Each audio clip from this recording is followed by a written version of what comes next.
How best to say this? Understand that I'm not the kind of person to sit in front of a microphone and believe that what I think will have any profound meaning to your lives. But you see, although what I have to say may upset a few of you, a few months ago I had one of those life-changing moments that forced me to realize that I've made a lot of stupid mistakes in my life. And you know what they say, make films about what you know. The problem was, why should the thousands of you now watching this believe me when I say that video games were to blame? Understand that I've played video games my entire life, starting with Atari and Nintendo, right up till just a few months ago. Over the years, I could only calculate that I've lost thousands of dollars and tens of thousands of hours of my life to them. But when I considered their effect on my life, I had to face the fact that years of gaming had not made me smarter, and button mashing had not improved my reflexes. I was not a kung fu master, I couldn't properly swing a sword, and in a zombie apocalypse, I probably wouldn't last 5 minutes.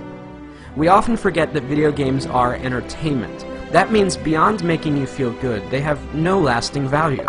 Regardless of how important it may feel to you, there is no place on a resume for Xbox achievements. The real pain behind my years of video game addiction was that I never realized their true cost. Sure, it was just a few hours here or there, but over 3 decades, I'm not just sickened now by the amount of my life I've spent, but more so by all the important stuff that I willingly pushed aside to make time for games. For the sake of entertainment, I was willing to give up sleep, health, and ambition. For what? We fool ourselves into thinking that virtual achievements and virtual friends are adequate substitutes for real-life ones. To be blunt, video gamers seem to be fine giving up their real lives for simulated ones, full of depression and loneliness. I know the true cost of gaming are all those lost years that I could have spent with friends, creating art, or being a better husband. 3 months ago, I had to face the facts that I was alone, overweight, and divorced.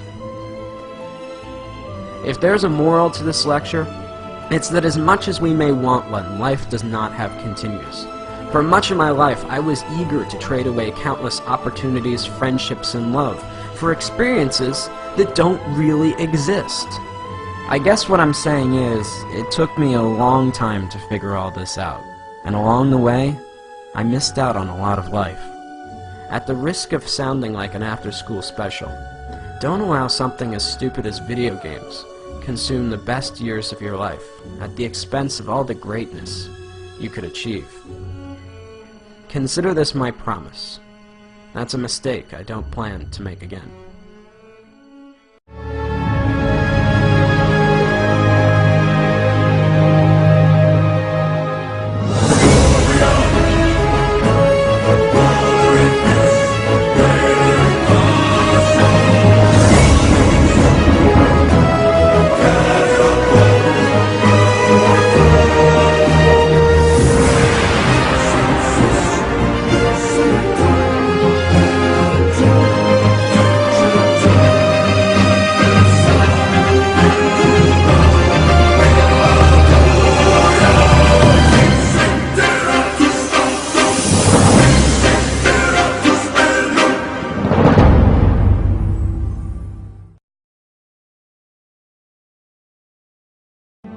Now, I know a lot of you are going to be angry or confused over the things that I'm saying.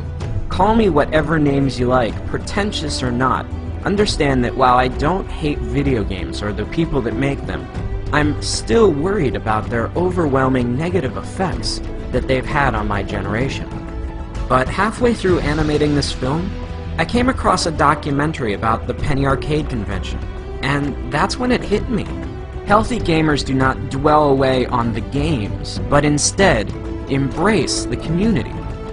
While there may not be value in the games themselves, anything that brings people together and builds communities that embrace who you really are can't be half bad. As I scan through the images of very different people, all united by a common interest, it gives me hope that something good may still come out of all this.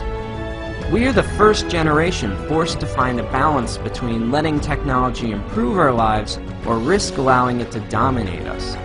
In reality, does Warcraft or Facebook improve your social life, or are you sitting at home, alone?